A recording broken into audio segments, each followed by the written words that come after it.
Welcome one, welcome all, welcome to another exciting episode of Tales of Citizens. That is in the wrong place.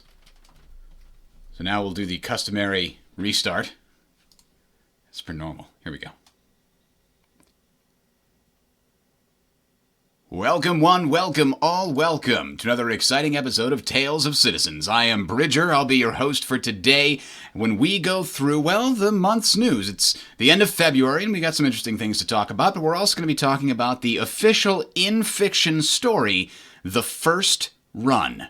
So if you haven't read it, spoilers ahead. But first, let me introduce my good friend Gray, also from Legacy Fleet. Welcome, sir. Good afternoon. Nope, wrong one. Calathu's not here. Yeah, that's technical difficulties. There we go. Welcome. And so, there we are. as we always do, why don't we jump right into it with Life in the Verse? What's been going on with you, Gray? Been a month or so. I actually picked up Elite Dangerous, of all things. They're getting ready for Multi-Crew, which is an exciting development to see. It's all drop-in. So I'm curious to see how that actually affects the gameplay. The criticism that Elite is very, very broad, and there's a lot of places to go, but not necessarily all that much to do in the way of depth, does seem valid. But for someone who's just starting out, there is plenty to grind to, and by the time Multi-Crew comes out, I figure I'll probably be able to hold down a little bit in a firefight. Excellent. They are looking at doing instant drop-in to ships, so it's somewhat similar to Star Citizen that way. Just a little bit different in that they had talked about in SC you'd be able to smith into an NPC's body or that kind of thing. Mm-hmm. In Elite Dangerous, they've completely passed on that angle entirely. You won't need NPCs to man or gun or anything else, obviously, because currently you already have the big ships as solo. What they're planning to do is have people join as holograms. Holograms? Holograms. So if you want to come join somebody's ship, you will beam in real time into their ship. So if they die, you don't die, as one would expect. Interesting. But at the same time, you'll be able to they have control an subsystems. FTL holographic projection system that can Yes. also interact with physical things. Are you in a console, in Arena Commander style, add a physical thing and then your presence is beamed there? Or are you in It's hard to virtual say. reality? Given that Elite doesn't allow you to actually have any on-foot movement at all, or even get out of your pilot's seat, except to be in the pilot seat of your rover, I would say that it's unlikely that you'd have to get into a pod or anything like that. It'd probably just be a selection out of a menu. No, I was just thinking in fiction. I wonder what their explanation for this is. So, interesting thing, and this is actually one of the reasons I picked the game up to play around with it. They have this whole alien lore thing going on right now. The Guardians, I think they call it, which are an extinct alien race. Extinct in quotations, apparently. No, these ones are actually extinct. Oh, the okay. Thargoids are a whole different other thing. There's two alien races doing two different Gotcha. things. One of them's already dead. The other one apparently is pulling people out of warp space and flashing them with lights, then flying away. Spoilers. So wait a minute, they're the intergalactic paparazzi? What? That's It's about one of all we those can figure out humans! so Quick, far. get some pictures! They are capable of pulling you out of warp, which nobody else can do. So they're really advanced paparazzi. But the Guardians, the extinct species, you can run around to their ruins right now and make a ton of credits scanning for lore. So it's kind of an interesting little single-player experience.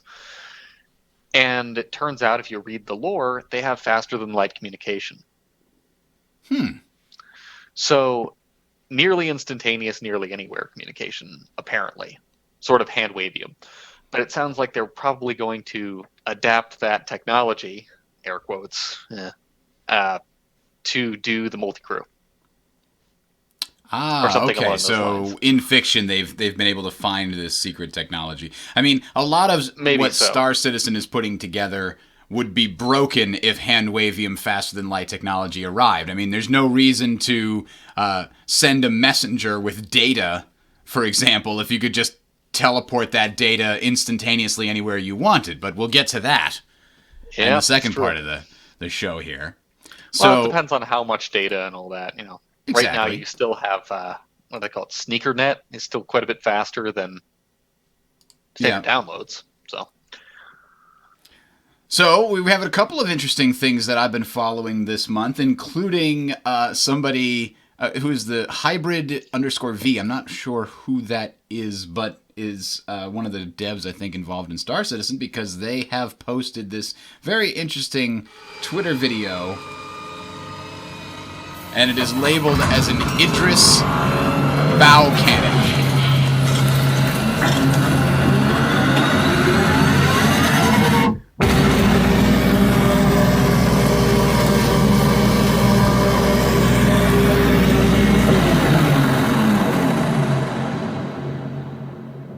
That does sound strong.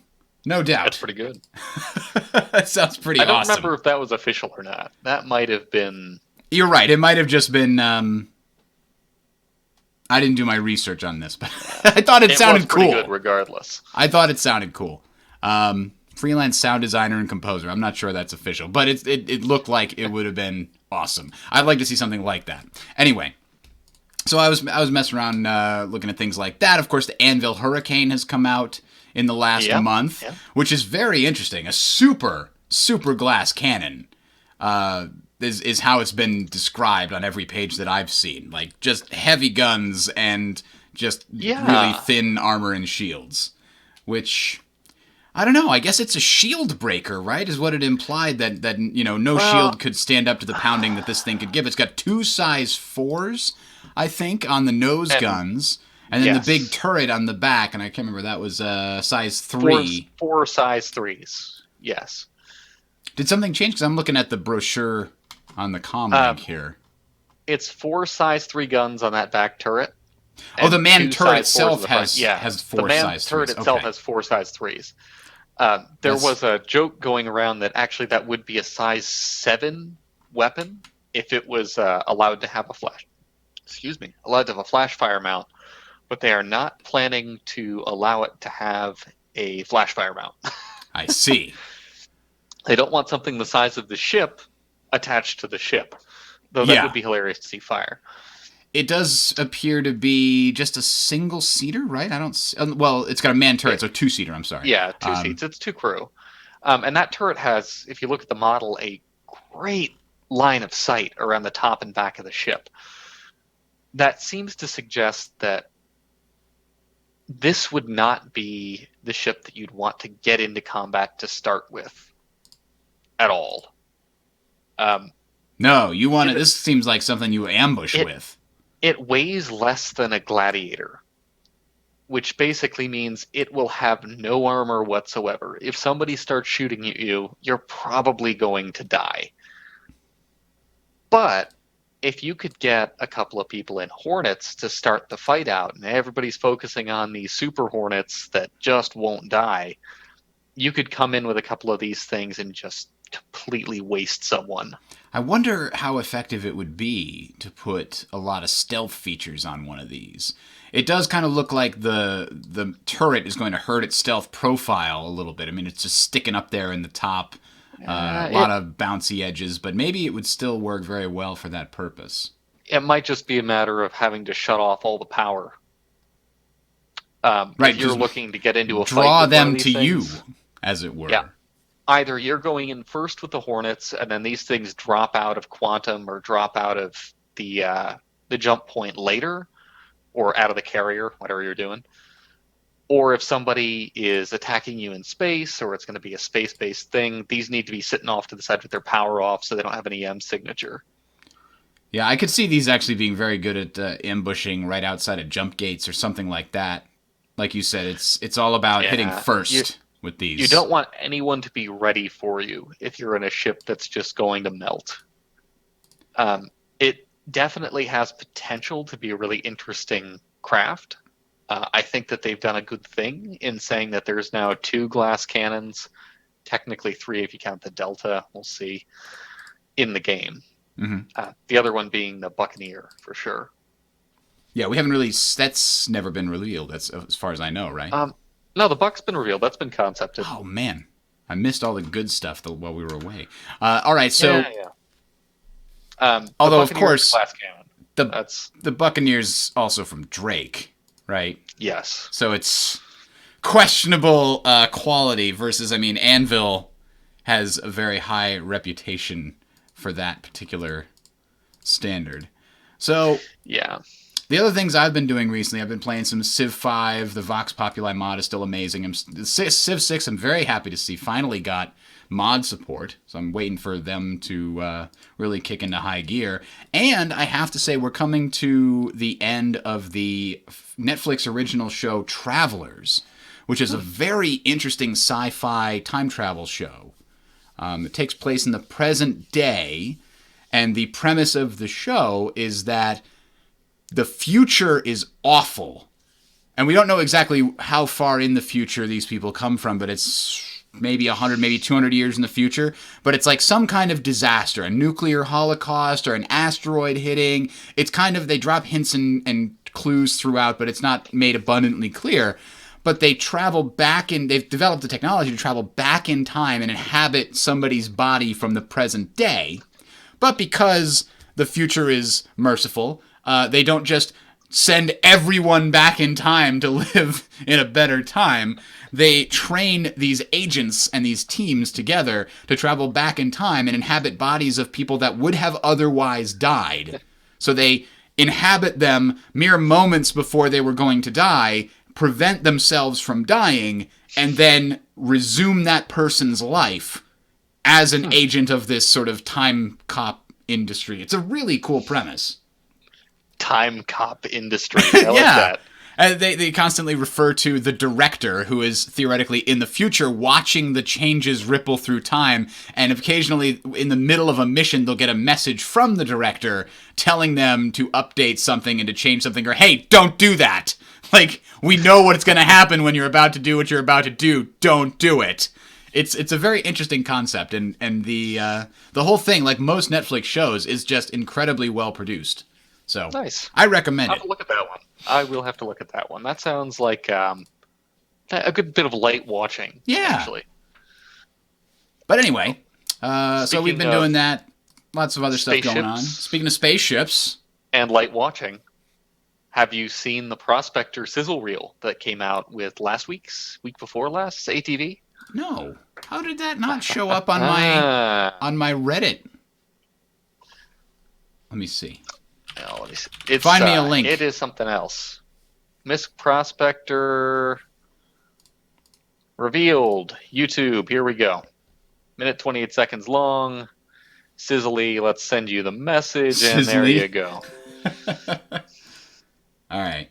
I'm pulling it up so we can see it in real time. Here's a react video, guys. This is 720p. Don't watch that. Don't do that. Well, I'm only putting out 720p. Oh, well then. So, it's not that bad. But yeah, I'm sure there's a better one out there. I mean, they have a lot of people working on, like, the cinematography of this. Of the, let's get some cool shots of the ship. That obviously are people that have had experience with the making of video of this kind, of like movie style, cinematic style video. Yeah, and I mean they now have all of the director camera tools in play. Right. I mean, just think of how awesome like machinima style stuff will be. I mean, people are already kind of making it now in bits and pieces. Yeah, it is some pretty stuff. Yeah, this is, by the way, it's called Previewing the Miss Prospector. It's over on the Star Citizen channel. It is interesting. It does show some of the like damage states and lights on the inside of the ship. So. I mean, every time I see one of these berths, one of these beds with like a ceiling mere inches above your head, I just get claustrophobic. I'm like, what if I wake up from a bad dream and I'm just smash my head into the, or like the alarm klaxon's going, proximity alert, and I'm like, oh my god, I'm up, wham, back to sleep, done, game over. That's how my hero's journey ends. Yep, that's just gonna sting, and that's the long and short of that one. All right, so let's sort of jump right into it. First off, let me just keep reminding you guys that we do have a feedback email if you have some topics you think would be great to hear on the show. feedback@talesofshow.com.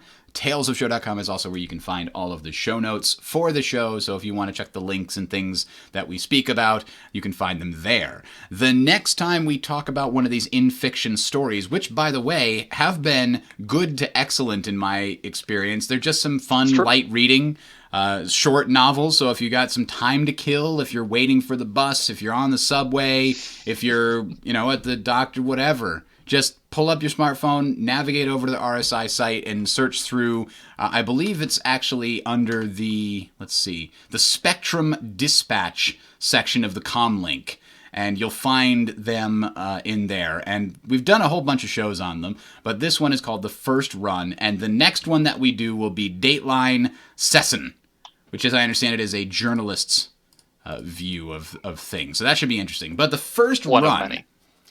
Yeah, one of many.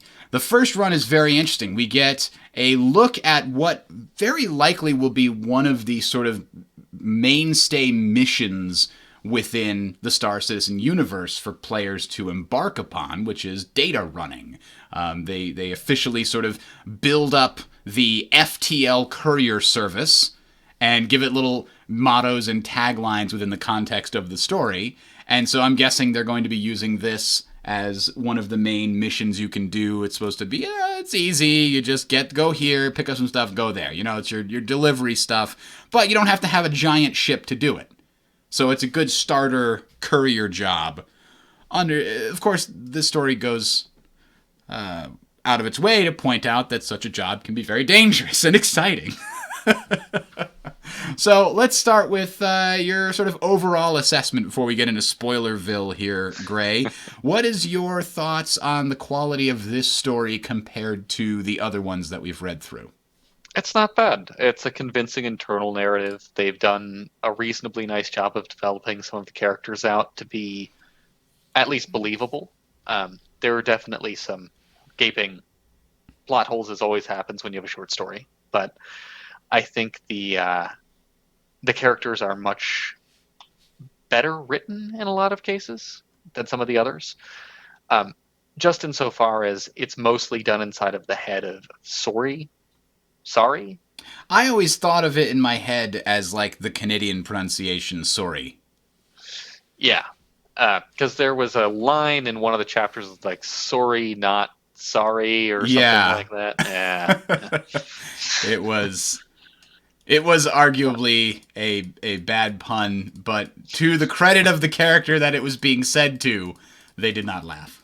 But they did manage a couple of nice tidbits about how they might see law enforcement interacting with data runners, which is actually a useful thing for us to look at as an analysis bit.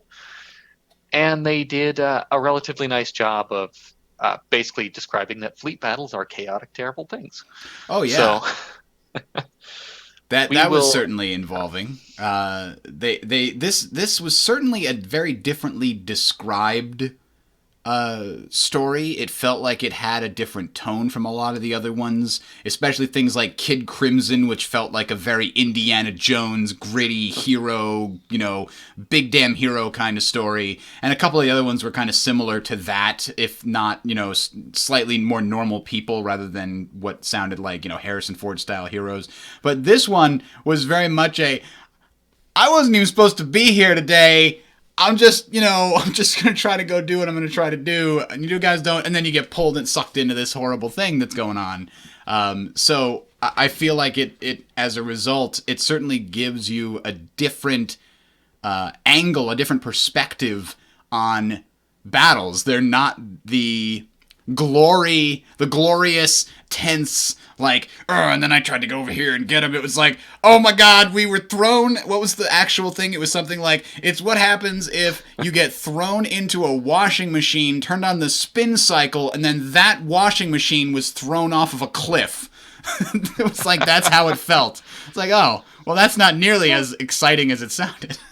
And it is definitely attempting to be more chaotic and less of a fighter pilot, less of a person who's very, very comfortable with the entire idea of combat in the first place, which, let's be honest, there's going to be a number of folks in the universe that's their life. If they Sure. end up in a big fleet battle and there's an Idris bearing down on you, spoilers, it's going to be something that you really won't necessarily enjoy. Yep, that's true. All right, so let's sort of dive in here. So for those of you that want to get off this spoiler train, you can pause it here if you want to go read the story.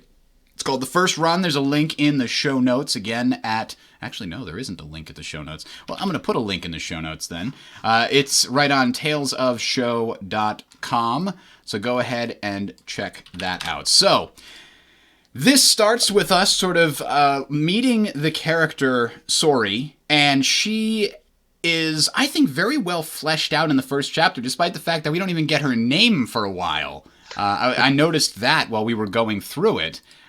She is sort of very much looking forward to getting off planet for the first time, and her dad said that adventure isn't always what it was cracked up to be, and she wanted to go out and do it anyway, and, you know, that sort of plucky youngster, like, I can do it. And they make throughout the story, they make a big deal out of the fact that she's very clever, and she uses it to get out of situations which otherwise, she wouldn't have been able to get out of. Other characters in these kinds of stories that we've read in the past in Star Citizen have gotten out because they punched their way out or they kicked their way out. They've gotten out through brains as well, but she never once gets out through anything except for brains and manipulation. She's also pretty good at that. She can read people really well, and she manipulates them when she recognizes what their situation is. Like within the first or second chapter, she gets to essentially get brought up by accident with the UEE customs inspector official person, and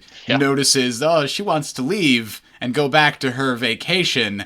Let's see, maybe if I play the little girl act who's sad about, disappointing her father or something like that, imply abuse without saying abuse, that'll get her to let me go and take pity on me. And it works. Yeah. It's she's very good at that. Which is a little bit disconcerting, but she uses it to her. She knows she's not a bad person. She's not doing bad things, so it's okay to use a little manipulation here and there, a little deception. Yeah, it definitely is more of the neutral kind of character on that too, which that does seem to be the trend actually with a lot of these stories. Is they're aiming for much more, I wouldn't want to say good or evil characters in most of the cases. They just tend to be the person who's running around being humanly relatable in some way. Mm-hmm. And they also introduce sort of a concept to the universe, which I don't think I've seen heretofore within these stories, which is her father is quoted as saying, "Nobody ever made a living in space that didn't regret it. It's all warmongers and thieves up there. Nobody worth knowing. So when you've had your fill, scurry back home, and I'll spot you I'll keep your spot behind the bar warm." It's all horrible up there. You don't want to go. Like, when we think of Star Citizens, we're like, wait, I can't wait to get to space. Wait, there's people who don't want to go to space? What are you talking about, man? You're crazy. Yeah, it's definitely the perspective of a character that's never, in this story, has never been to space, has never left their planet. That's going to be, and a whole family who doesn't want to. That's going to be a thing. And you have to assume that some of the NPCs that we run into are going to be purely planet side. And they might even be a little bit suspicious of you because you're a spacefaring adventurer person. I mean, you can see the kinds of people that this guy probably had to interact with to get that impression. It's all warmongers and thieves up there. Like, he must have really met a very specific slice of space peoples coming through his bar, if that's what he thinks, right? So maybe he's maybe he's far away from the spaceport, but near to the seedy side of town, so he doesn't get the standard business people that are going through. I don't know. It's got a lot of things that could explain it, but it adds just a tad of verisimilitude to the story, because of course there's going to be people like that. Of course there are. Anything that's scary in any way, there's going to be people who have a prejudice against it. And space flight is not natural, man. It's not natural. We should stay on planet.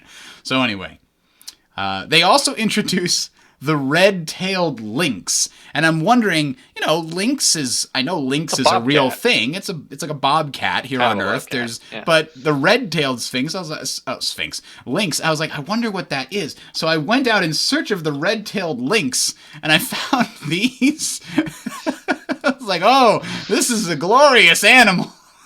All these like tools. I guess Lynx is a tool maker or maker of metal pieces for some kind of thing.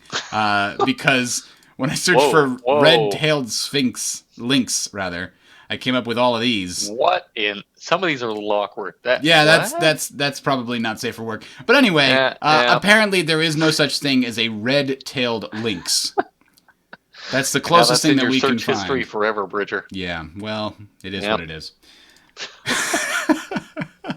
So, yeah, go ahead and search for that in your search history and you'll see what happened. Anyway, the other thing that I have to say about the first chapter is the author used the verb to goose someone, but in reference to a memory. The quote is, when a memory, I was doing blah, blah, blah, when a memory goosed me. Interesting. I think it's like hitting you, but weirdly? No. See, that's what goose verb. I actually did this search history too, and Google says poke someone between the buttocks. I was like, oh, that's Is a very that Urban specific. Dictionary? Are you looking up? No, Urban that's Dictionary? what Google says. And then the Is second Google definition quoting is Urban Dictionary. The second definition is give something a boost, invigorate, increase. So yeah. Apparently it comes from Old English gauze, Dutch gans, and German gans. And together they form the word goose. Okay, this has just turned into Etymology Sunday. As someone who speaks German, I don't think gans has anything to do with being poked between the buttocks. Probably not. That strikes me as a different kind of idiom. But no, yeah, I mean, I think that is generally, I always assumed that when in the context that I've ever read or heard the word used, it's like somebody coming up behind you and surprising you in some way. Like, I think I've heard it in people talking about racing, like someone goosed me, like they were passing really fast, all of a sudden coming from behind, whatever. But it still just seems weird. A memory could do that to you? I've never heard of a non-physical entity being involved in that verb. And it just stuck out to me. I think it's the only thing that really stuck out to me as weird. So anyway. Interesting. Sorry for the The diatribe. definition that you used is definitely coming from Urban Dictionary, so congratulations on that. If you look at it in like pretty much No, it's coming from Merriam-Webster. Merriam-Webster. Merriam-Webster has not shown me that one. Let's pull that one up. Goose verb. To poke someone between the buttocks with an upward thrust. It's right here. NSFW, people. This show's going to be NSFW because we're talking about verb etymology. Yeah. That's it. Right there. First known use of goose, circa 1880. All right. Anyway, back to the story. So, Impressive. She and an important MacGuffin of this story is that she wanted to record her experience, and it winds up saving her ass like 3 times, apparently. And so she goes through here. She actually falls asleep on her first flight, and this guy Dario steals her Mobiglass, puts something on it, and she gets, essentially detected going through security. And the story implies that she was carrying a file that's much too large. And that seems odd to me. It does. I'm wondering if large is a stand-in for Complex? kind of encryption, Maybe. or the file size doesn't match the file size that the couriers said that she should have had. Here's the exact But then quote. there's a question of like, there's a question here though. If it's too large, if that's actually a question, does that mean that every piece of data being transferred on couriers has some sort of metadata attached to it that the authorities can read? Maybe. And if so, Why didn't they fake the metadata? Well, it says the total size of the files on your device far exceeded what FTL has approved for your level of security clearance. I guess in the future they figured out how to make videos really small, but complex security important related documents about weapon systems are obviously very large, and nothing else could possibly be that big. I don't know. It's all AutoCAD. As a wet-nosed courier, you should only be able to carry recipes for roast lamb and maybe a bicycle print. This kind of file size is normally only seen with major industrial projects or complex systems. I guess they don't have video files anymore. Everything's streaming now. So they don't need to carry video files around. Or for that matter, large Photoshop files. I don't know. It's a very weird conceit on the port. You've missed the angle here. Large Photoshop files are illegal. Ah, that's what it is. It's just a super authoritarian, large files. In the 2400s, somebody memed way too hard, and that was the end of it. No, it's just, some bureaucrat up there is like, ah, man, we can't catch any of these people running these illegal files. What do they all have in common? Oh, well, they're all over 100 megabytes. Well then, we'll just ban anything over 100 megabytes unless you have special security clearance. But what about all the legitimate uses of large files? Doesn't matter. This is the easiest solution. It's so full use it. That's my headcanon right there. And then there's nobody smart enough in the department to change it, so it just becomes law. Classy. All right, so anyway, she gets caught by the law for carrying a file that's far too large. And at first, it's unclear if the file is the one that she was given by FTL, the courier corporation that she works for, or if it was planted there. But the fact that they established the Dario character in a long conversation in Chapter 1 suggests that he is going to come back. And I was like, he planted something there which set off the detectors. Yeah, and to be fair, she doesn't know what the data was she was sent with. Right. Which I assume is a plausible deniability thing if you're a courier. But, one way or the other. Could be. So... Anyway, that sort of helps give us a little bit of interesting details. So we can sort of tangent here to actual Star Citizen. These kinds of missions, they talked about specific ships being used for this specific actual role, running data. In fact, we have one of those that was in a concept sale not too long ago. Anything that has giant computer banks obviously would be able to store infinitely more data than what you'd be able to deal with on a mobiGlas.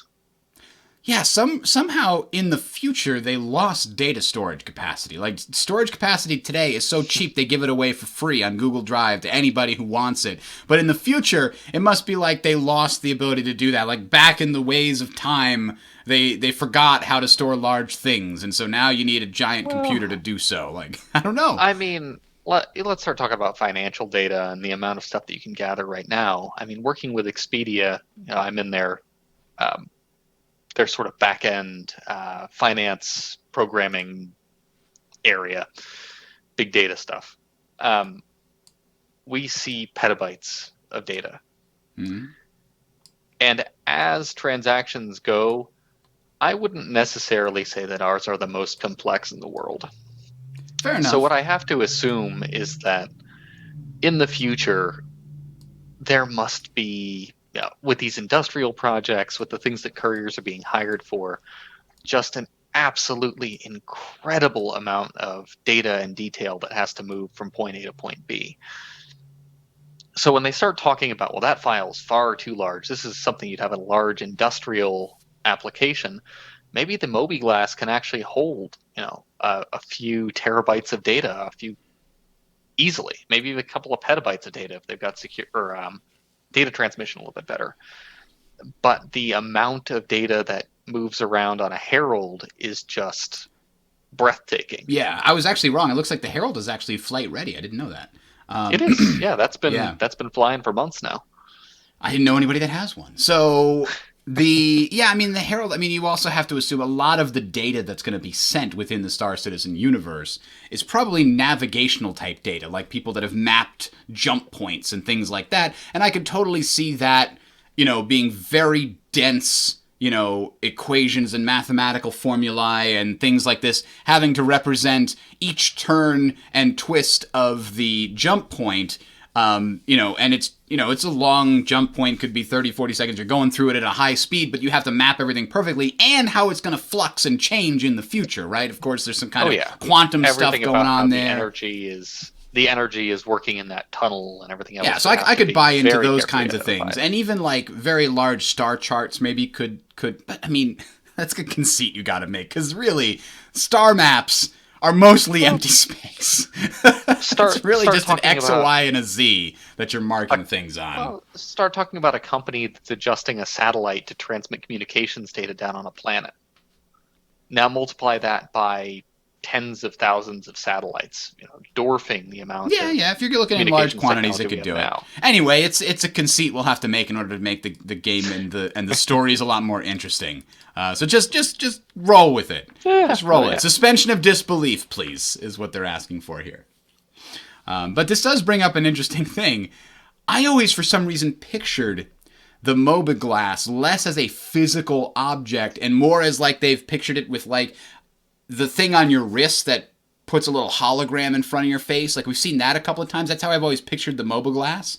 But I've also seen it as, like, what looks like a physical piece of glass that people type onto because it's got a screen that changes and things like that.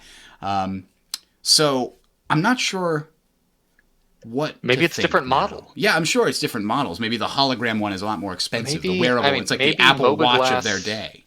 Well, yeah, maybe that's it. Maybe the hologram ones that we have are the expensive integrated ones. Maybe a data runner who is being told, hey, you're going to transmit all this data would be given a pad or something that could easily be just taken out of their hand and have somebody run away with it, which strikes me as a poor choice, but it's probably cheaper for the company to supply those than supplying state-of-the-art holographic wrist projectors. Yeah. And also, how many people have the right cables to move files from place to place? Man, they get lost so easily. It's all SATA 3 in the future. Everything's SATA 3. Okay, that's the pinnacle of technology. Solace actually in the chat. Okay, I'll give him this. Solace suggests that most of the size of the file is actually encryption on top of encryption on top of encryption, because you have to imagine that in the future, computers are much, much more powerful than they are today, so you need much more complex encryption to prevent them from being brute forced. So maybe you have to encrypt it like, a bunch of different times. I don't know how that actually holds up, but I'm willing to throw it in there as another excuse for my suspension of disbelief. That's a great point, actually, particularly this week with SHA-1 being broken officially for the first time with Google. A lot of encryption, if we had quantum computing, if we had much stronger compute options, we could just kind of brute force. Mm-hmm. That would make a lot of sense. If we have computers that are capable of real-time plotting a jump point in this, then probably would need a little bulkier encryption too. And maybe he just throws a bunch of junk data in at the beginning and the end to make it harder to detect where the actual message is, something like that. Maybe. All right. Anyway, so she, leaves, gets her, kind of manipulates her way out of the hands of the UEE, and she meets, like, her complete and utter opposite. She's sort of been described as this waifish, tiny girl, and this, like, gigantic man steals her Mobiglass and gets away on, like, a weird hover bike that's way too small for him. And it's a very interesting dichotomy, but it makes him very easy to track down, because you're like, hey, have you seen, like, a 7-foot-tall giant guy through here? Like, that's all she has to do to describe it. And then again, she manipulates people by saying that, he's like her ex-boyfriend or something, or I don't remember how she does it, but she convinces them that he's done something bad and stolen something from her, so she has to get back, and they give her all his information. Like, oh yeah, he rented a bike from here. And, this is part of the story where we learn that this isn't just like an adventure story. this is a story of this character essentially discovering who she is. It's her journey of self-discovery, because is she the kind of person that when faced with this, what appears to be, she doesn't have any special skills. She's not a, black belt in anything. She can't hack stuff. She doesn't even know how to use ships very well. She just got a crash course piloting thing when she first... doesn't even have a weapon. She doesn't have a weapon. She doesn't have any money. She barely has enough money to get to where she needs to go to chase this guy down, and she's basically deciding, who am I going to be? Am I going to go home to my father, or am I going to risk my life trying to get this data back that I promised I would get where it would go? And she decides ultimately to try and be the better person, and later on is like, wow, this is a really stupid choice. I am not equipped for this. Why did I make this decision? I might actually die. And that thought is like, oh, yes, maybe it was a little naive to think I'm going to be the kind of person that chases down this data. But it's a really interesting turn to have that interior monologue in her head where she makes those decisions over time.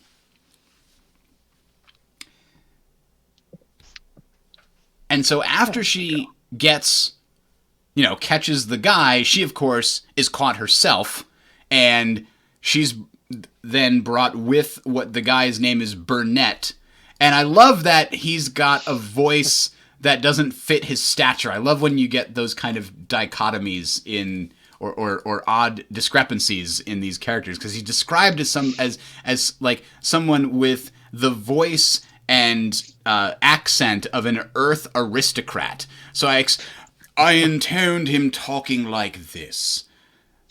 I'm afraid we're going to have to put you in the airlock later. I'm very sorry, but you know too much. Right? And that's awesome. I love that. So he takes her to some pirates. Now I need that voice pack for any character that I have in this game. Right? So he takes her to some pirates. And because she actually, again, thinking fast, cleverly, makes up a clever lie about the UEE, about the FTL putting implants in all of their employees, so that if they were to die or come under stress or whatever, that the UEE would automatically be called to this thing. And the guy's dumb enough to believe it. Oh yeah, no, just a beacon that can travel across space and time so fast that help could actually get there. And he buys it. He doesn't buy it fully. He's like, I think you're probably lying, but just in case, instead of throwing you out the airlock, I'm just going to sell you into slavery so that if you are lying, then they'll get attacked by the UEE instead of me. Which, in his point of view, seems actually like a kind of a smart play, to be fair. Yeah, it's actually not a bad move just to have okay, well, not going to be my problem. Yeah. And you pointed out actually that she's worried that she might be fined for her carelessness. It's one of the things that makes her decide to chase after Burnett, the guy who stole her Mobileglass. That actually does lead to a potential for some in-game mechanics. For those of you who've played Elite, you're probably familiar with the fact that if you fail any kind of a mission, your ship gets blown up, you drop the cargo, you abandon the mission, it does lead to fines, and those will stick with you for some time, permanently, in fact. So that might actually end up being a concern, particularly for these data run missions where you could possibly do it without a what do you want to call it? Without a large cargo hold. One would assume that data running could be a very profitable thing, but it doesn't have quite the same level of, well, maybe it does, but it doesn't seem to have quite the same level of limitation that you'd have as how much cargo are you shipping in a freelancer versus a starfarer. It seems like any of these missions that you take on, you would have to provide some sort of collateral, some sort of escrow, so that if you're tasked to transport 100 widgets from point A to point B, they're just going to give you the widgets that you can go sell somewhere else. They give you the widgets, and you have to give them some escrow in exchange, so that if you were to just scamper off, they get the money regardless, right? So I expect that to be similar to this, so that if you screw up a mission and your cargo gets blown to bits by pirates or what have you, then you're not only out money. You're not only out the money you were going to make on the mission, but you don't get your escrow back. Which Yep. And for data delivery and that kind of thing, here they're talking about a fine for losing the mobiGlas, and maybe they, like data delivery, they will actually provide us with a small handheld pad. Mm-hmm. I mean, unless you have something like a Herald where you can plug in and fill your thing up with data like some sort of strange space fire truck full of yeah, just a giant hose that plugs into think, your thing with like 60 connections in it. Yeah. I think unless you're in one of those specific ships with the giant computer banks, it's likely that you're probably going to have to take a small pad with you. I mean, isn't even flying in a Herald like a giant arrow pointing at you saying, very important things here, valuable things? I feel like flying a Herald is basically either saying, I'm going to steal your data, I have already stolen your data, or I have really expensive data right here. That you could steal, potentially. Yeah. Yes. It's very interesting. So anyway, may not actually have enough engines on the back of it, and it's 90% engine. It is. So she convinces Burnett to not throw her out the airlock and instead sell her into the pirate slaves. And he implies that, yeah, you probably will wish that I had thrown you out the airlock later. So then we get to chapter 5, where we actually get to the place where the pirate base is. And there's a wonderful description of the music. Quote, music flooded into the Night Stalker.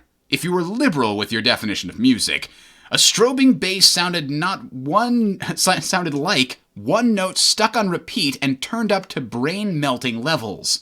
There were other screeching instruments over top, but it was hard to distinguish between them. It sounded like the instruments were disintegrating as they were being played. The whole mess could have been mood music for a robotic underworld. I think Robotic Underworld is an awesome name for a band. It might already exist. We're going to have to Google this. It's happening. Live. That is kind of amazing. On air. There is an Underworld band, but there does not appear to be Robotic Underworld. Okay, right now, I'm getting roboticunderworld.com, and I'm sitting on it until an awesome band comes along that deserves the name. So anyway. All we need are some helmets, and it's like Daft Punk all over again. There you go. So anyway, they get to the pirates, and again, she's very clever, and essentially convinces the pirates that she is very valuable because she is a chemist and she could make their drugs much better with making high quality stuff so they could sell it for more. And then the guy who brought her to the pirates, Burnett, is basically has to play along because he's hoping to sell her for big money. So he's like, oh, well, if she can convince them that she's a chemist, then maybe I can get more money for her. So she convinces him to go back and get her mobiGlas from the ship, which gives her time alone with the pirates to convince them that Burnett is actually trying to screw them over. And what's more, she has proof because she recorded the whole conversation where he admits that, okay, I'm just going to let you die in their hands so the UE will go take over them and I'll be long gone. And it causes a fight between them. She grabs the mobiGlas with the actual data on it and runs away to the ship and blasts out of there. That was a really satisfying way of escape. Like, there's no physical way she gets out of this, but to turn them against each other was brilliant. I loved it. Oh, yeah. It's really, really entertainingly done. You can almost like see the dialogue options popping up on your screen as this thing goes through. Very, very gamely done. I'm impressed with the, like, oh, yeah, my chemistry textbooks. Yeah, you can go take a look at those. Yeah, absolutely. But yeah, I love how she handles this, and it's a very satisfying way. I might not have done a great job of explaining it, but that's the gist. So she manages to get out of there in his ship, and then somehow, I love her internal dialogue she has with herself. With the ship, like she's talking to the ship as she's trying to learn how to fly it in real time. Damn it, ship, where's your damage report? And like she's just yelling at it as she's trying to figure it out. Ship, what do I do? The answer it gave was an urgent blinking red light that made me think something bad was about to happen. I like it. What are you? I asked the red light, but it did not respond. Stupid light, why didn't they give these ships voice commands? I don't know. This had me feeling like this was the kind of dialogue you'd find in a Firefly episode. It felt really like punchy and funny and goofy, but at the same time, it was treating that.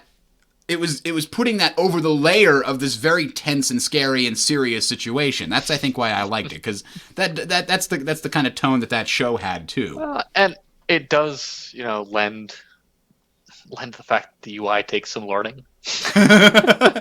Are you Shields? I hope you're Shields. I hope this is on this note, just a quick rabbit trail. The Star Citizen user interface right now is incredibly difficult to navigate when you're in the ship. You really have to learn how those things work. I'm hoping that it can get to the point where it's something like what we see in Elite Dangerous, with the head turn, that you hit a button and you hit a direction, you'll turn your head to that panel, and then you can flip through it and do everything you need to do with your hand.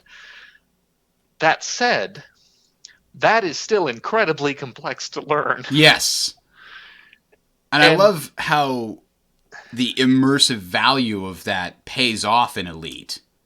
Yes. But you're right, it feels like there's too many custom keyboard commands for things that should maybe be done through the interface a little better, or maybe composited down into a series of buttons that are more consistent across various interfaces.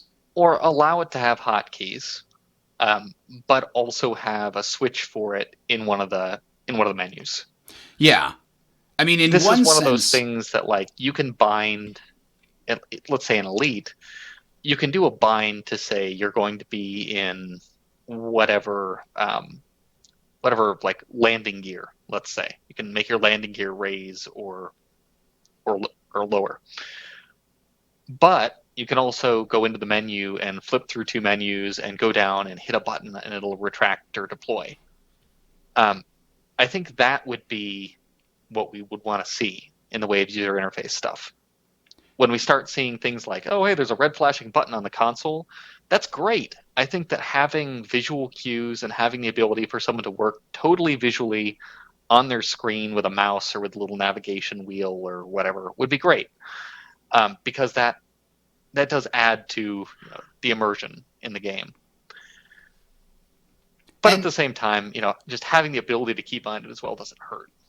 So this also brings up, because during all this and afterwards, and throughout this story, she hasn't had anything to eat or drink. Like, she had her mobiGlas stolen and she immediately chased after it, and then she got knocked on the head, and then she woke up, and then she got brought to the pirates. She never got anything to eat or drink for like 2 days. And she's constantly like, oh man, I would love to get some food right now, but then something conspires against it. And every time that happened, I was like, I'm getting hunger pangs. Like, I just ate something, but now I have to go eat more because I'm having, like, sympathy hunger pangs for this girl. Like, oh god, that's awful. Yes. Get something I just keep rooting for her. Yes, find food. Find food. I don't want to hear any more about this. And then here's another good one. when she accidentally lowers the shields just in time for a missile to hit, she says, damn it, ship, you have to tell me when I'm making stupid decisions. Yeah, okay. And then she tells her, of course, the Douglas Adams requirement, don't panic. So later on, we get past this point, she figures out that in this situation, for some reason, because her quantum drive is shut down, she's able to stay ahead of them for several hours because they can't quantum drive to catch up or they'll overshoot her, much like in Spaceballs when they go to Plaid. Yep. as I understand it. That's what happens in Star Citizen as well. So at this point, she gets a message from Dario, the guy that put the illegal weapon plans on her Mobileglass in the first place, and is like, here, I'll help you out. You just have to modify the ship to go a little faster for the next little while. And then she just, like, does it. And all I can think of is, like, did he send her a WikiHow article? Like, how did she's never been established as anybody that has any engineering background. She worked as a bar waitress for her whole life, and she's young, and she never has any mechanics skills. But she's just like, I followed the instructions, and now my ship's going faster. I'm like, I'm glad engineering in the future is way easier. I mean, maybe it's software editing. It's like just changing the config file. Is that what it comes down to make the ship go faster? It must be.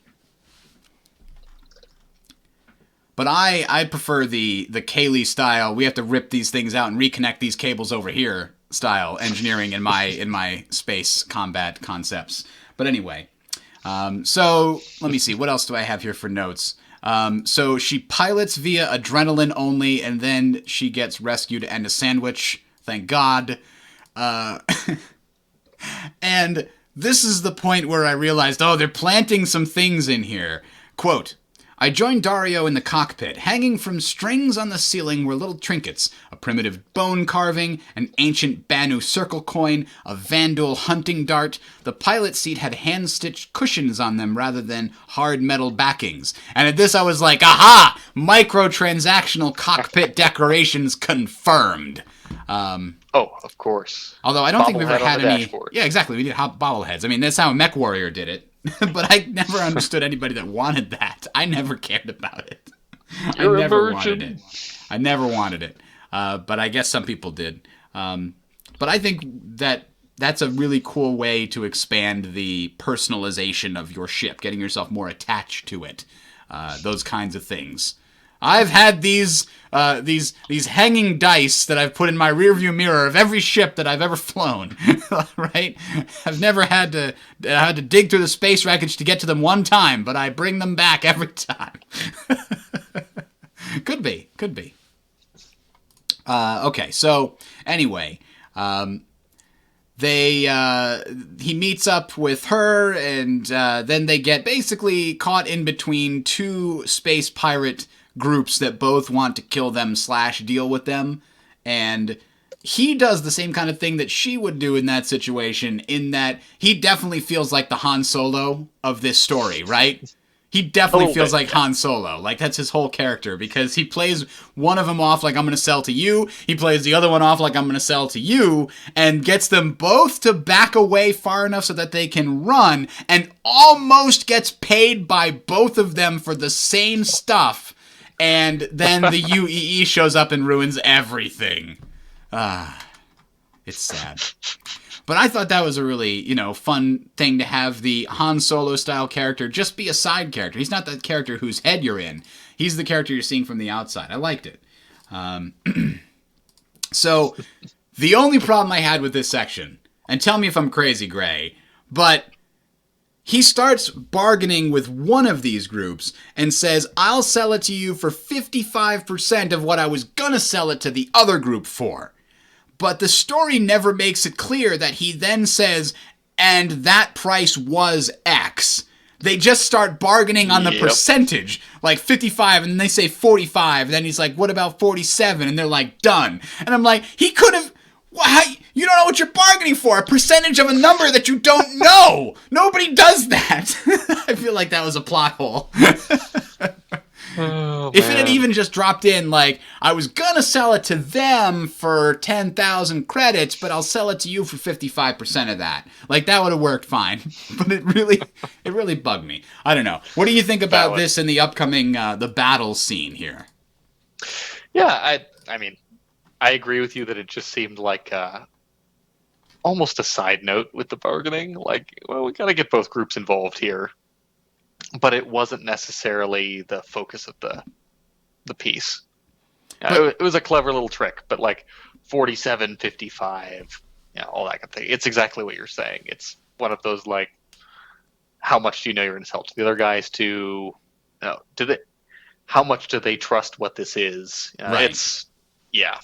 And what's great is right after he manages to have this great successful moment, this is another thing that kind of reminds me of the Firefly tone, is every time in that story that they have some measure of success, there's a turn that makes bad things happen again. And eventually it all turns out okay, but it's just like, hey, we're doing great. Oh no! Hey, we're doing great. Oh no, we solved this crisis. Now there's another one. And it's like, okay, we just managed to deceive both of these people into thinking that we're selling to them alone. They're backing off. We're going to get out of this okay. Boom! The UE comes flying through the gate and just starts shooting at everybody. That's crazy. But it makes total sense because she went blowing through the customs on that gate and there were pirates waiting on the other side. And in other stories, we've heard that the UEE has monitoring stations on both sides of these gates to monitor traffic and do customs and stuff. So they probably saw that and sent people to investigate. Well, and that also actually, I like how it's like a Hornet slips through. They don't mention the Hornet shooting at anybody. Right. The Idris slips through. It immediately opens up with everything. Yeah. Because the Hornet's sending back like, we have 12, count them, 12, no, 24 tagged pirates here. I suspect that when you see a big capital ship in the game, whether it's player owned or whether it's NPC owned, unless you're like in the docks somewhere friendly, these things are going to just come out and be pure death. They're there for a reason. They weren't brought out of the, whatever player hangar or whatever they were in just to make a run to the corner store. These things were brought here for a very specific reason. So if you do see one, that even with this many ships in one place, the immediate response is just like panic. Yeah. In this next chapter. Everybody just trying to, bruise off the little ship so they can try to escape from the big one, right? Piecemeal or otherwise. She even sort of has, gooses the Star Citizen fan / backer, and she's like, man, I've seen so many 1,000 years of literature and holovids have glorified the wonders of space battles, but let me tell you how it really is. My space battle was nothing like this. Here's the actual quote I was trying to find earlier. If you had stuffed me into an oversized dryer, filled it with migraine-inducing flashing lights, set it on hyperspin, and then throw the whole thing off a mountainside, you might have gotten 1/10 of what it felt like. Gentle artificial gravity had turned into hard G's of rapid maneuvering. 1 second we were heading right for the side of the interest, the next a white phosphorus flash blinded us, and pieces of exploded ship bounced off our shields, flinging us in a completely different direction. And I just love the definition is so different from what most people want space battles to be. But a brand new person to the game, if they get involved in a pitched furball, that's exactly what it's going to feel like to them. They're going to have no control. They're going to have no idea where anything is. They're going to be super confused. And if you're on Vive or you're on Oculus, bring a little barf bag, sit it right next to your chair. Yeah. Oh, man. At the pace of combat in this game already, particularly with 261, hey, look at that speed go back up. Yay. Has been spectacularly good compared to my experiences with other slower space games. Elite is what it is, but man, does that game feel slow in combat. I think that having this be like, it's just pure chaos, freelancers breaking apart and pieces flying everywhere. We're already seeing that, and it's awesome. Chunks of ships coming up and hitting you in the cockpit after you blow somebody up. So that kind of reminded me, what have you heard, just to go off on a quick tangent, what have you heard about Eve Valkyrie? Because that actually came out, didn't it? I haven't heard a lot, to be honest with you. Because the problem is it only came out on PS4. Did it? Yeah, according to Google, it's only on PS4, and it was designed essentially for Oculus or for PSVR.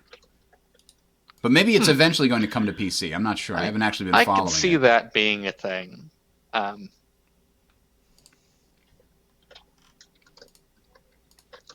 Hold on. I've got somebody asking where the first run is found. It's a link on the Star Citizen website. This is part of their internal series of, what do you want to call them? Sort of in-game fiction, not fan fiction. And yeah, there's a link in the chat right now on YouTube, and I think there's one in the show notes. But yeah. You know, I did not realize, and it looks like it must be also available soon on PC, but Eve Valkyrie requires a VR headset. You need either the Vive or the PSVR or the Oculus. Huh. And it is actually on Steam. There it is. Okay. I didn't realize it actually came out back in November because I just basically heard no buzz, but that's because it's only available to people with VR headsets. Yeah. I mean, it makes sense that it was completely... I'd love to actually play it, but... It's a very limited market. Right. Right now it's a very limited market, but obviously it's the first foray. It's the first sort of full game designed for VR that I've heard of. I don't know. It's unfortunately got like sort of mixed results. I feel like that's a load of crap, to be honest with you. I get that designing for VR is a slightly different experience, the way that you have to have the camera and the head look and everything else. But, I mean, Descent Underground is VR capable. You can put on the helmet, it's a good experience. Mm-hmm. Elite Dangerous is an amazing VR experience. And it plays out wonderfully on a monitor, too. I think saying, oh, this is only a VR experience is almost paramount to saying we don't really want people to play this on a flat monitor because it doesn't have that compelling of gameplay. I guess the other problem here is it feels like a cop-out. Sorry, go ahead. Eve Valkyrie requires a gamepad controller. You can't use a HOTAS at all, apparently. So they require you to put a helmet on, but they won't let you go full immersion with your control scheme. No, I mean, I certainly appreciate the challenges of trying to make a game that is simultaneously good with a controller and a completely different set of controls. I mean, we've already seen how difficult it has been doing mouse keyboard versus HOTAS versus controller in Star Citizen. So, you know, if I'm the developer or producer or something making the decision on, you know, what our game's going to do, man, it would be way less stressful to just pick one of these and say, this is our choice here. And since they're already saying, hey, by the way, you need like a $600 or $800 VR system to play this, they don't also want to say, and then you need like $100 HOTAS setup. Probably not. Yeah. I can understand that. But anyway. Yeah, it's a little much. It's just something that just occurred to me. So, back to the actual story and the battle. So there's a space battle. They managed to get out just in time to get to the warp gate. And then we get a very interesting interaction because Dario basically says, hey, do you want to come fly with me, kid? Do you want to be my partner? And it feels very much like in The Force Awakens when Han says to Rey, hey, you know, I could use some extra crew. And she's like, are you offering me a job? And then she's like, oh, but I don't know. I'll have to I have to go back to my planet and all these. You know, it kind of felt like a similar interaction there, except she's trying to, like, do I really want to, like, become a criminal in the first week of going out into space and just verify everything my dad said about space people? And it is outright like, do you want to become a criminal? Right. He's like, yeah, you want me to be my partner. Well. Partner in crime. Like, not business partner. This is a partner in crime. You make a lot more as a courier, and you'll see the Empire at the same time. He, like, pitches it to her. Yeah. And at the same time, I guess, I don't know if it's to her credit or not, she doesn't... If you're him, if you're this guy... If you're like a Han Solo style, you know, smuggler character, at this point, I wasn't entirely certain that if she turned him down, he wasn't going to kill her to keep her quiet. Yeah, that was kind of on the menu, wasn't it? It wasn't she didn't seem to think so. Going to be, yeah, and that's interesting. I mean, she can be naive. She has to have some blind spots too, and I appreciated that fact. I'm like, oh God, girl, you have to say yes to this and then run away if you don't want, because he's not going to trust you. And then he does. And that's kind of an amazing thing, too. Yeah, it definitely does make it so the character is more human. The evil character, let's be clear here, is more human. The bad guy. The bad guy. I think that they, again, wanted to give the opportunity to have more stories in this line. I think there's been another first run or second run, or what they call it, same character at this point. Oh, really? I thought there had been another one. Yeah, the subtitle for this one is Asuri Lyrax Delivery. So, yeah, they very well might have gotten another one. I think there were some in some of the jump points. Ah, okay. I'll have to see. I'll look that up before the next show. See if we can eventually have a follow-up for the first time on one of these in-universe stories. Because every one of them we've done so far has just been one out of question mark. Right. So, anyway, she says, maybe, yes, no, maybe later. Can you talk to me later? And he's like, I don't know, kid. A few years is a lot of stuff that can happen when you're out here. It kind of implying, like, I might not be around in a few years to take you up on that offer. Which doesn't really sell. By the way, you want to come out here? Yeah, it doesn't sell his pitch very well, does it? But anyway, she says no. She wants to work as a courier for a while, to at least not immediately descend into being the person her father predicted was the only kind of spacefaring person there was. And then she lands on the planet and immediately gets picked up by the UEE. And I'm like, oh, I thought she was finally home free. What the hell? Damn it, this character just can't get right. So then she sort of recalls from her cell, like, maybe I should have just said yes. I'm going to probably go to jail now, and it's probably not going to be, like, the nice jail. It's probably going to be the bad kind of jail. You're flying around in circles with a known criminal in a battle that was considered bad enough for them to be like, let's send the Idris through the jump point and see what happens. Yeah. If you're not picked up by the cops after that, going through customs, I think there's something wrong. But yeah, that makes total sense. She gets stopped and picked up, and she gets interrogated again by the same captain who is very disappointed that she got pulled away from her vacation for a second time, and she gets, hey, you got to give me something, kid. Otherwise, you're going to have to pin it all on you, is essentially what she says. Like, they're going to demand somebody go down for this, and right now you're the only person we have. And she's like, oh, no, but I can't. I already gave you a description of Burnett. She's like, we ain't got nobody by that description, and for all I know, you're making it up. And she doesn't want to turn in Dario, but at the same time, she's like, I really don't want to go to jail either, but I gave him my word, but oh, no. And it's like, shit, what would I do in that situation? Like, I really, really like being a trustworthy person, but at the same time, I really don't want to go to jail. Damn, that's an awful quandary to be stuck in. And eventually, again, she's clever, and she figures out a way to pin it all on Burnett and give him to them. She figures out he was the one that he somehow had to know. Inside man at the company. At her FTL company. Yeah, she realized that based on the conversations, he had to have been employed by the same company. So she was able to direct them to look for him inside the FTL company, and they were able to find someone matching his description.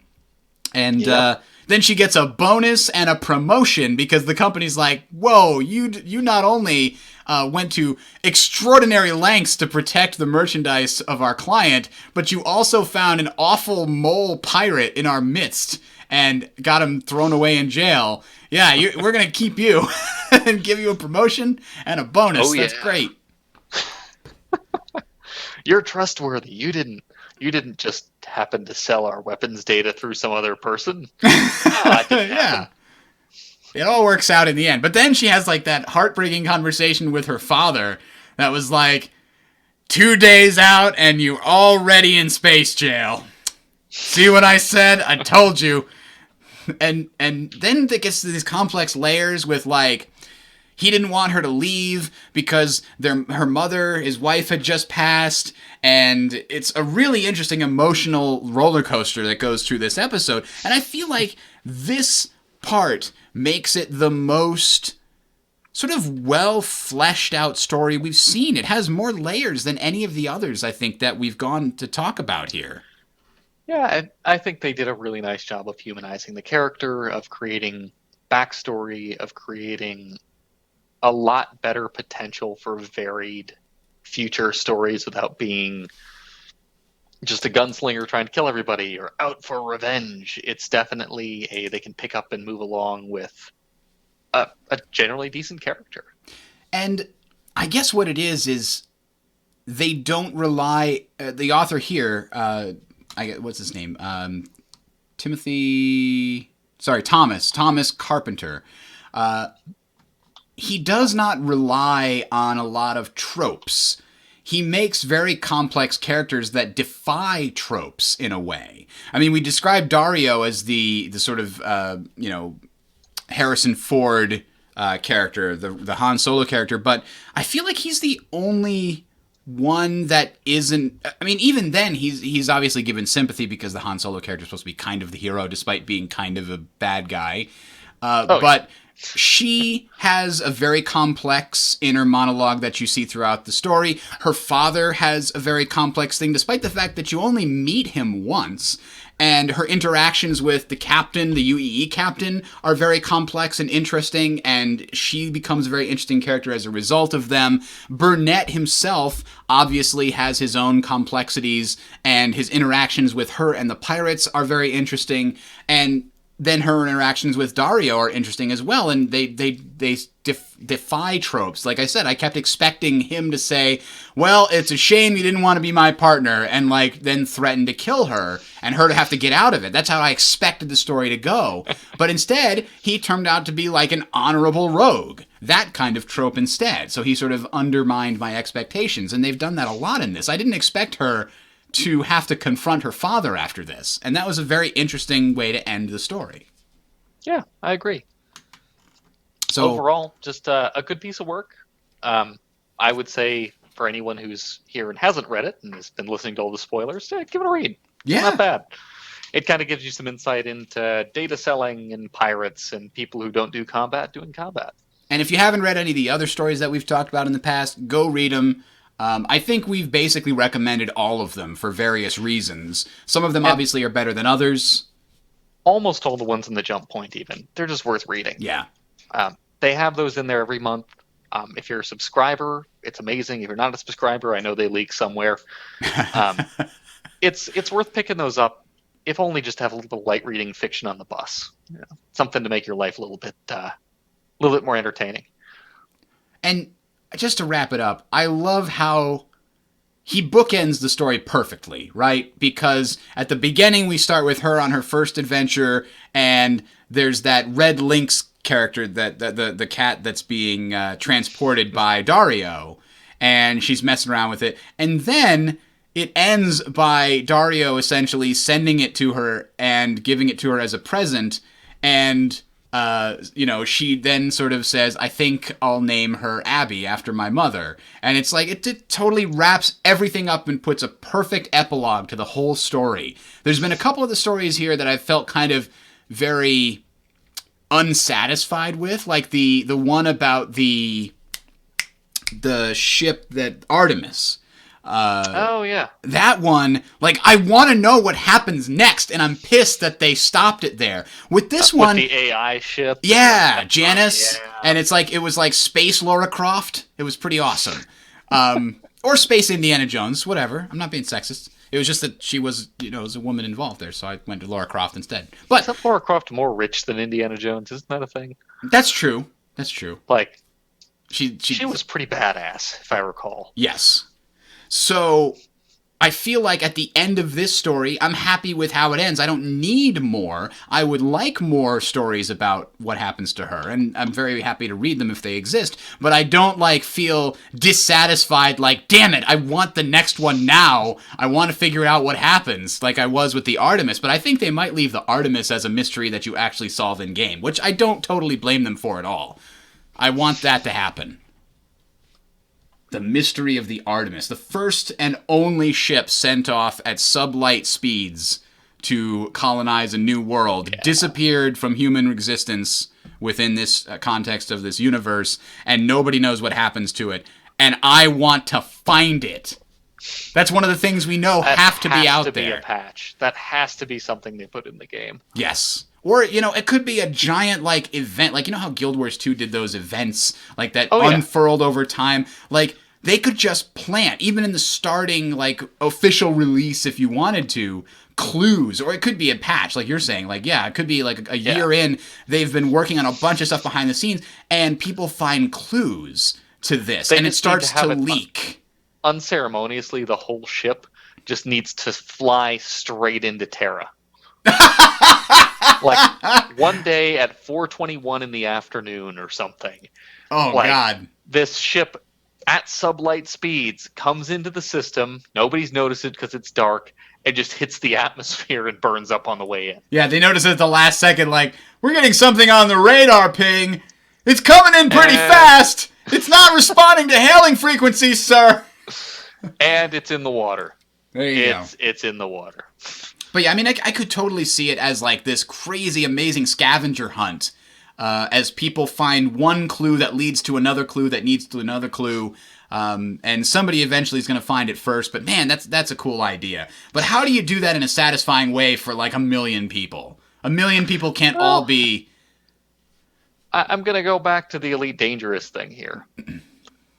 They've managed to make the alien thing relatively satisfying.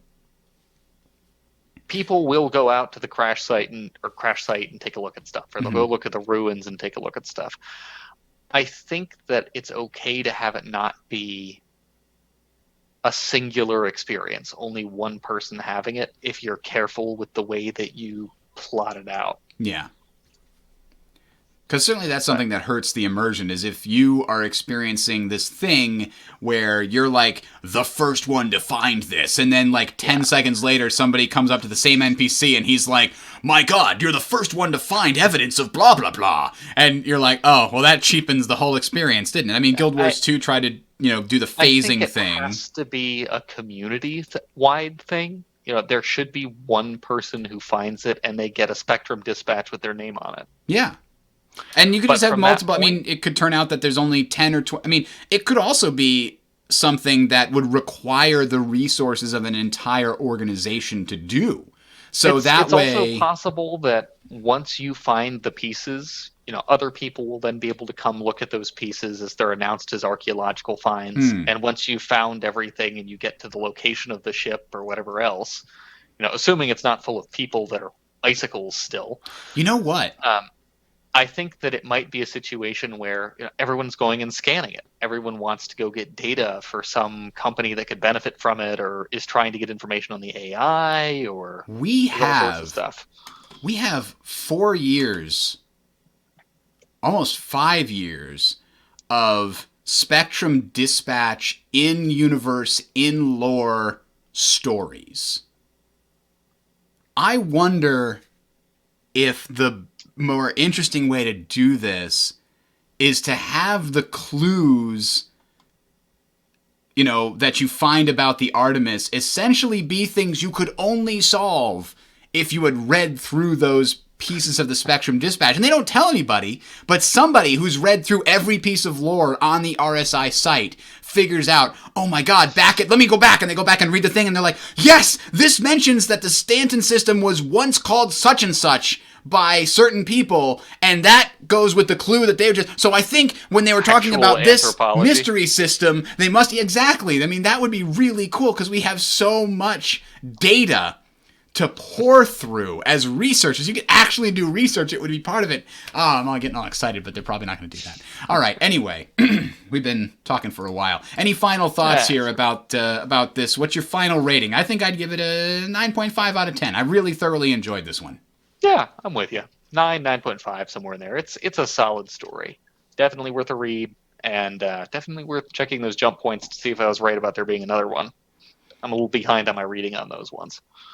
Yeah, I've been, we haven't done one of these in a while, and I'm definitely looking forward to doing more. I was worried because I don't think there have been, they came out very prodigiously when they first started doing them, but I feel like they slowed down a lot and maybe there's a few smaller stories like you mentioned in the jump points, but on the comlink in the Spectrum Dispatch session, it seems like the number of new things that I saw on there that were full-fledged, novellas like this one where they have like 10 or 11 chapters, that I haven't seen that too much. There's a new Kid Crimson story. I need to find that. Somebody in the chat, Hard Munical, said that there's a new Kid Crimson story. Or he said the new Kid story. I assume he's talking about Kid Crimson. The Lost Generation, by the way, I think that's the one where they talk about the Artemis. A Human Perspective is a very interesting story about the Banu. I'm not sure if there's something quite like the Kid story, Hard Munkle. It looks like the stories are in Jump Point most of the time. Yeah. And there are parts of them. So it might be spread out over multiple issues. Yeah, the ones that I've seen here, these are the stories that I can find in the comlink right now. Orbital Supermax, which I think we did. The First Run, Dateline Session, Cassandra's Tears, Tales of Kid Crimson, Lost Generation, A Human Perspective, and A Separate Law. I think Dateline Session and A Separate Law are the only ones that we haven't done. Yeah, I don't think we've done A Separate Law. Dark Theme, there we go. I'm in... Oh, speaking of Dark Theme, we didn't actually talk about Spectrum at all, did we?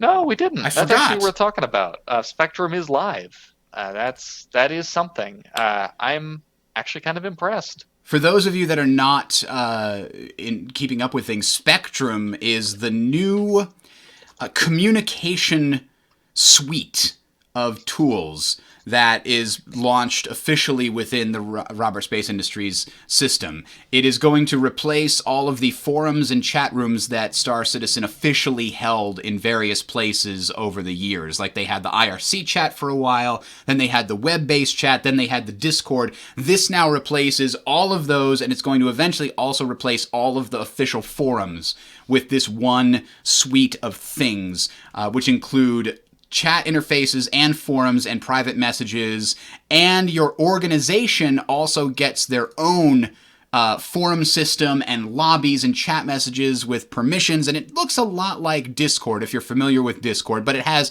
forum systems bolted onto it, and it also is very customizable. I found a lot of different things, like if you switch to the light theme and then you get blinded by the flashbang, but I really like the dark theme. But it's very customizable. You can change how much notifications you get. You can see, oh, somebody said something new in this channel. You can favorite specific forums or channels so that they show up as a bookmark on the left-hand side. You can close the tab on the right-hand bar. You can see your notifications at the top right. You can search anything in there.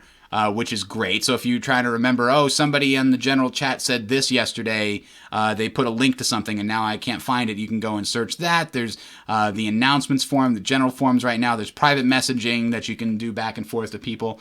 So it's overall very slick.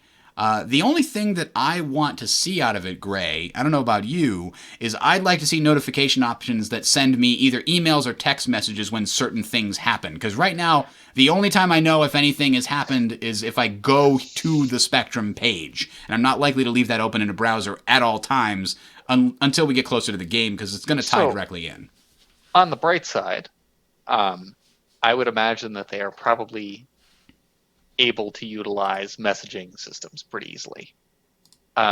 If anything, Amazon Web Services offers both SNS, SMS, simple messaging services, and SNS, where they're doing notifications with texts, and they have SES, which is simple email services. So if one was feeling uncreative as a software designer and didn't want to build something from scratch, they could just use an AWS plugin. So I would bet that we are not far off from seeing different email and notification options of our choosing when they finally get to a point where the whole thing's more fleshed out. Oh no, there's emoticons. Emojis. Yep. I can't stand them because there are too many. You don't need this many faces. You don't. It's too many. It's bad design. Like, there's 3 different ones with the... No, 4 different ones with them sticking their tongue out. There's too many. It hinders the use. These kids and their emojis. Back in my day, we had a colon and we had a parenthesis. And that's all. Yeah. Anyway, pouting face. Bridger, for the record, Bridger has 3 emotions. 2 of them are smiley faces, both 1 parenthesis and 1 colon that always make up a happy face, and a 3rd one that's angry. Yeah. So you don't want to see the angry face. That's what it comes down to. It includes a less than symbol or a greater than symbol. Yes. Or squiggly bracket to give you horns. Yeah, that'd do it. All right, we've descended into emoji related puns and things. So I think what that means is that it's time to call it a night. Thanks to everybody for watching. Remember, talesofshow.com is where you can find the show notes for this episode and all the other episodes. You can also find the links to the podcast feed there, or if you're watching on YouTube, you can check the description down below. And we've also got the feedback at talesofcitizens.com is where you can find where you can email us with any suggestions for topics and things like that in the near future. We always will be recording on the final Sunday of each month at 7 p.m. Eastern Time, which is probably going to change sometime pretty soon. We're finally getting some decent weather here in the Northeast, so I'm feeling like we're going to be springing forward not too long into Eastern Daylight Time. So beware when that change happens. We'll try to let you know. But keep an eye on the YouTube channel if you want. Search for Bridger, or, of course, Team Legacy, our Legacy fleet, you can find at legacygg.com with more information there. I am Bridger, signing off. Gray, we'll see you next time. And Calathulu as well. He was out today. He had tonsillitis. Not fun.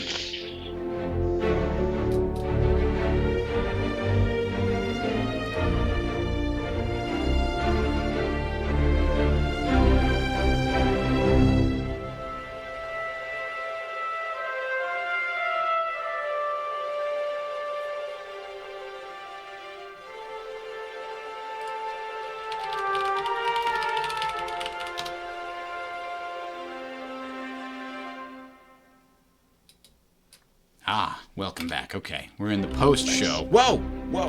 None of that. The other thing that I've been reading is a book by a friend of a friend.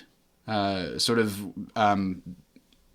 I'm not sure exactly how widely it's actually been published, or if it's on Amazon is how I got access to it, through the Kindle there. It's called Wars and Rumors of Wars, and he's looking for people to be involved in a dramatization of it, audiobook style, but in the style of various people playing various characters. So I'm going to be interested in maybe making that happen. But it's a very interesting fantasy story. The story appears to be trying to sort of describe... You know how the orcs in the Warcraft mythology have this...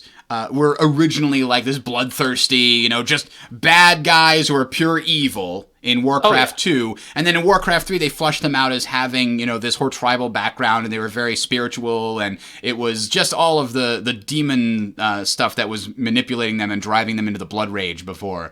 So this takes that kind of a concept and says, okay, we've got this character, he's a half-orc, and he's growing up in this human society. His mother had been, raped, and her husband had been killed by the chieftain, and despite all the hatred of orcs, she raised him and loved him, and the town hated him, and then the town gets raided by orcs, and he gets captured because it turns out that he's the son of the previous war chief, and they make him war chief because they have nobody suitable, and he's looking around like, man, this place called the Blackmount, where these orcs are, is actually fantastic. It's amazing. It's got running water, and it's got all this stuff, but nobody here knows how any of it works. They obviously have this history, a long time ago, this was an amazing society, but it's just fallen into ruin and just disastrous violence.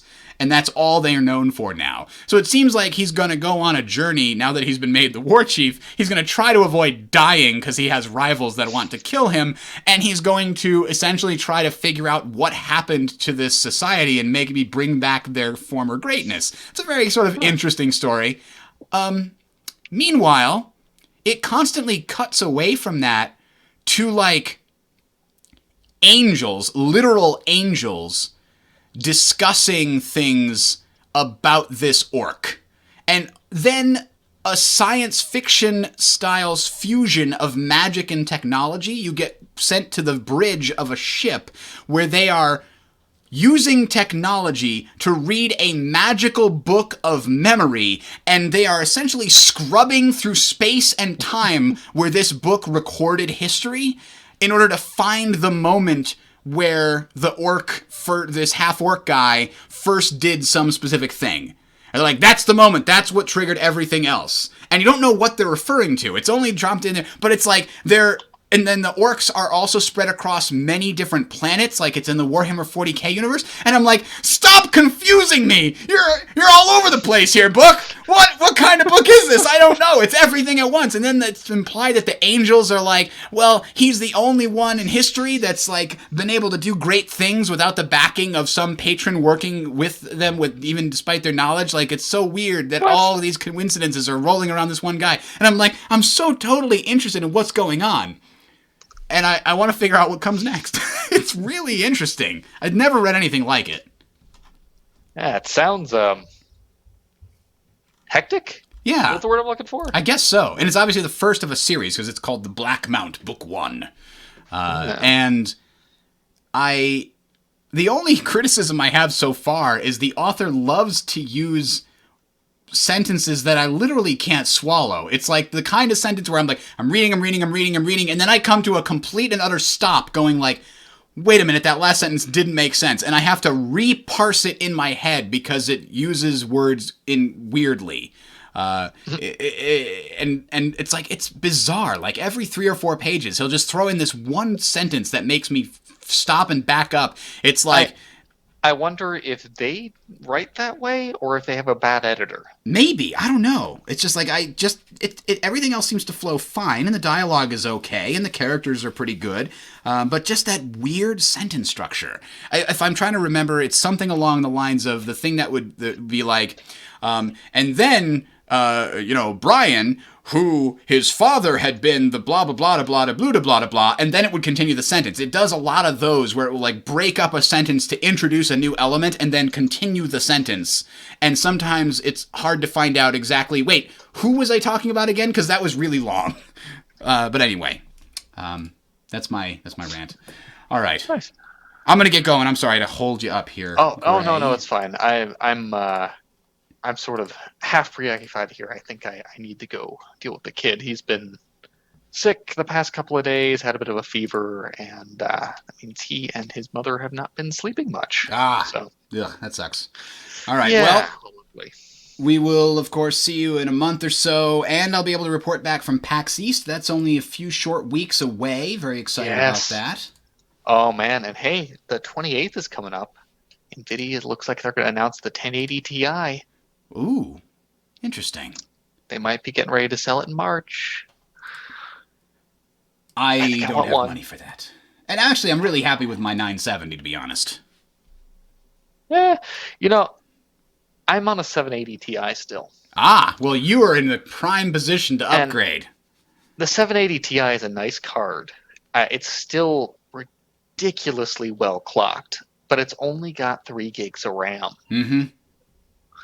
So if I can get a card that's 4K proof, that'll let me get that now and then look into the 4K 30-plus inch monitors that I'd really like to flesh out my desktop with after that. And that one's probably very solidly in the range of things that are going to be able to do Oculus and Vive stuff into the near future. Like the 900 series officially can run all Oculus and Vive stuff right now, but that's the minimum necessary, and it's probably going to become better in the future where, if you have a 970, you can still play this game, but if you want to see it in its full glory, you're going to need a 1080 or something like that. So some of that has to do with DX12 as well. yeah. If a VR title is in DX12, the 900 series is going to perform better than 11, and not many are. So, yeah, in the future, things will be in DX12 natively. That'll help all the speeds out. Everything will be easier. But at the same time, my concern is partly for VR because I'd kind of like to have a headset at some point to play Star Citizen if it becomes supported. But the real thing I want is like a 32-inch, Acer Predator G-Sync monitor. Ooh, man. 32-inch, that's huge. Yeah, it's like $1,200 or something like that right now. They're not cheap. See, I don't know if I could deal with that being, like, I'd have to have that, 4 feet away from me to see it properly. I don't know. I've got like a 23-inch now, and I feel it's like a very good size. I'm on a 24-inch, but I like 4K resolution. We have a 4K TV right now, and the difference is pretty notable. And at the same time, if I could have a 4K, I have the space on my desk to make that work. I just have to make my monitor arms actually, spread out further for the other 2 monitors so I could go to 3. Damn, 4K really is the only real upgrade from 1080p, isn't it? You don't really, because you don't see a visual 40p difference. Isn't bad. You don't see a visual difference by that much there. Because I'm just thinking, I've got a 1080p projector in my home theater, and I'm like, what's the next jump? Yeah. I'm curious how much a 4K projector costs. Oh, $2,500. Ouch. Yeah, That's we the picked up minimum. the 4K TV on Black Friday sales. That was the way that we did that. I mean, another thing is, I've noticed that I don't know where I would get 4K streaming content. I know there's like 4K Blu-ray titles and stuff, but not a lot of 4K streaming yet. That's where I get all my media. Yeah, you don't really see a lot of 4K streaming yet. No. You do see some 4K rendered videos. Actually, CIG has released 4K def vids. But yeah, it's mostly just gaming. Oh, one more thing And before we upconvert. go. I just rewatched Pacific Rim. Still awesome. If you haven't seen Still it, go. awesome. Still No, awesome. it's still awesome. I'm with you. Very good. All right. Kaiju. Well, I'll let you go and talk to you guys. See you guys later. Have a good night.